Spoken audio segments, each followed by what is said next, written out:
Essal trudged along the misty, melancholy path, where the sharp scent of mud and dampness stung his throat. With every breath, the biting cold filled his lungs, deepening the fog in his mind. Lichens draped from the moss-covered branches of ancient trees, hanging like the tresses of ghosts who had been mourning for centuries, casting long, jagged shadows over his way. His heart thrashed against his ribs like a restless bird, its frantic beat breaking the silence of this eerie forest with the storm raging inside him. To his right, his eyes were locked onto a heavy iron gate, choked by climbing vines and the rusted patina of time. He didn't know what lay beyond. Was it a sanctuary or a deeper darkness? All he knew was that those iron bars terrified him, yet pulled him toward them with an irresistible, haunting force. His thoughts were a tangled web, a knot he couldn't undo. Why was he here? What was he seeking behind that cold steel? With every step toward that daunting threshold, the invisible weight on his shoulders grew heavier. Snap!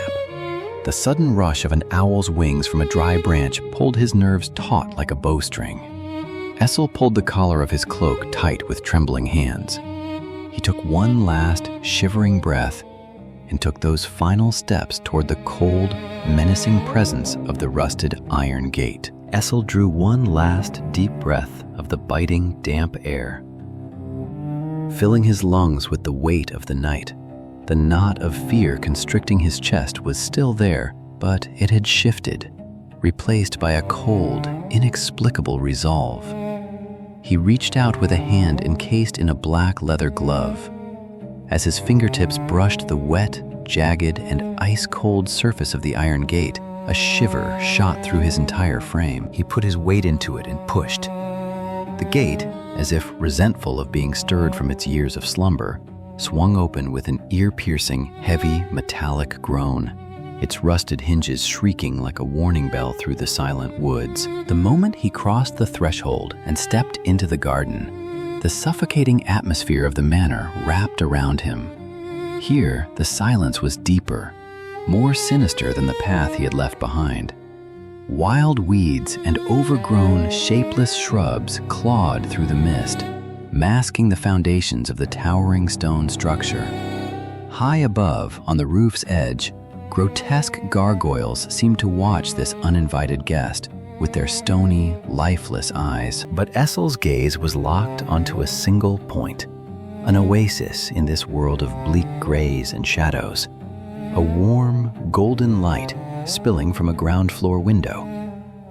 He did not know if that glow was an invitation to salvation or a flame meant to trap a moth. Yet he felt it in his bones. The answers to the chaos in his mind were waiting right there. With firm, thudding footsteps against the muddy ground, he emerged from the fog and moved toward the main entrance of the house. As Essal took his first step onto the cold, moss-covered stones of the stairs, he felt his knees begin to tremble. The closer he drew to the manor's entrance, the faint yellow light he'd seen from afar vanished, replaced by the dull, ghostly shimmer of the grand stained glass windows looming above the door. The entrance before him was more than just a gateway. It stood like a gargantuan guardian, a silent sentinel sworn to never reveal the secrets that lay behind it. At its center sat a door knocker cast in aged, blackened brass, a lion's head clutching a heavy ring in its jaws. The lion's hollow eye sockets seemed to fixate on Essal, weighing his soul, judging his very intent. In that moment, just as he reached for the cold metal ring, he froze. The chaotic hum in his mind suddenly died away, replaced only by a faint, ghostly whisper of wind from the depths of the forest. "What am I doing here?" he asked himself. The intricate carvings on the wood seemed to writhe in the dim light, almost alive, while the mist coiled around his ankles like spectral hands, trying to pull him back into the dark. His hesitation felt as heavy as lead upon his shoulders.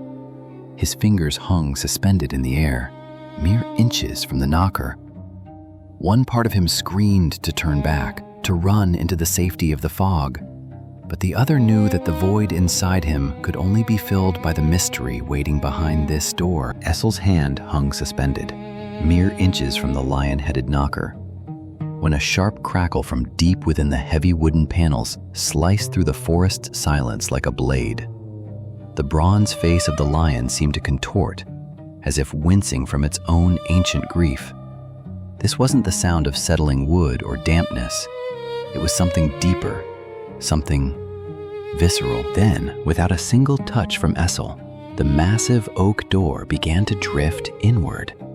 It moved slowly, as if gently nudged by an unseen, powerful hand. The rusty groan of the metal hinges set a terrifying rhythm against the frantic thudding of his heart. His mind screamed at him to turn back, to flee down those moss-slicked stone steps and never look back. But his feet were rooted to the spot. It felt as though a spectral, ice-cold hand had reached out from the mist beneath the stairs, seizing his soul by the collar and holding him fast. Fear, curiosity, and a desperate hope tangled together in his chest. Through the widening crack of the door, a beam of dense, warm, and inviting golden light spilled out, defying the gloomy world he had left behind. The glow flooded the steps, instantly turning the dewdrops on the moss into shimmering jewels. For a fleeting moment, the desire to see what lay hidden behind this magical radiance pushed his terror aside. Essal took his first tentative glance into the flood of light, peering directly into the unknown. Essal no longer resisted the invitation of that golden radiance. He stepped through the threshold into the very heart of the unknown. As the door closed behind him with a silent, solemn grace, the damp, biting cold of the outside world vanished instantly. The interior was a world apart, a grand jewel box where time itself had frozen. Soaring stone arches and velvet-textured tapestries draped the walls, creating an atmosphere that was both haunting and magnificent. At the center of the hall, a heavy oak dining table hosted a ghostly play of shadows, cast by the dancing flames of the candelabras. In the corner, a full suit of armor stood like a silent sentinel, guarding the splendor of a forgotten era. But what truly captured his soul was the rhythmic, comforting crackle of the great fireplace to his right. The scent of burning wood and the amber warmth spreading through the air reached out to him. This heat began to erase the ice-cold trace of the spectral hand that had seized him on the stairs. Slowly, his terror yielded to a restless curiosity and a sweet, budding excitement. The frantic thudding of his heart began to sync with the steady pulse of the fire. Essal felt it. This house was not just a place of mystery, it held secrets that could soothe a weary soul. His curiosity was now stronger than his fear. Taking a deep breath, he moved toward the inner sanctum of the manor, drawn deeper into the light. A deep growl erupted from Essal's stomach, echoing through the heavy silence of the hall. The mud of the path, the shriek of the door, and the crushing wave of terror he had just endured had drained every ounce of his strength. He glanced down at his midsection, his hand moving instinctively to his stomach. And in that moment, he felt the connection between his mind and his body simply snap. When he looked up again, the massive oak table, which moments ago had seemed dim and empty, had been transformed. Now it groaned under a steaming, magnificent feast. A golden roasted bird, the scent of freshly baked bread, crimson wine sparkling in crystal chalices, and a riot of colorful vegetables. All of it shimmered under the soft, amber glow of silver candelabras. It felt like a dream, yet it was too vivid, too sensory to be anything but real. Slowly, he peeled off his leather gloves. He discarded his damp cloak and took his seat at the head of the table, as if that high-backed chair had belonged to him for centuries. As he rested his elbows on the wood and clasped his hands beneath his chin, he marveled at his own sudden boldness. In the back of his mind, the rational voice screaming, "Run!" was silenced, drowned out by the velvety warmth of the hearth and the intoxicating aromas of the feast. It felt as though a hidden hand, a puppet master, held the strings of his soul, guiding him with a terrifyingly natural grace. How had this table appeared in an instant? How had the manor sensed its guests' deepest need? And most importantly, why had his fear been replaced by a comfort so deep it was unsettling? As the moonlight filtering through the stained glass mingled with the flickering candlelight, Essal began to realize this manor was not merely stone and timber. It was a living, breathing organism, one that responded to his every desire. Essal could no longer resist the intoxicating aroma rising from his plate. As he took the first bite, the rich, complex flavors dissolved on his tongue, veiling his mind and smothering his anxiety like a thick shroud of mist. His memories of the past began to fray, scattering like the pages of a book caught in a storm, vanishing into the dark woods he had left behind. The treacherous path, the iron gate, the crushing hesitation, they were all gone. Reason itself seemed to have retreated, hiding behind the heavy, dusty curtains of the grand hall. There was no longer a why. There was no longer a how. Under the flickering light of the silver candelabras, the rhythmic clink of his cutlery against the porcelain mingled with the peaceful crackle of the hearth. Essal felt a sense of safety he had never known, a feeling that this manor had belonged to him for centuries. He was home. Every delicacy on the table felt custom-tailored to his deepest cravings, as if the house itself knew his heart's secret desires. The stranger who had entered these walls with trembling hands had vanished.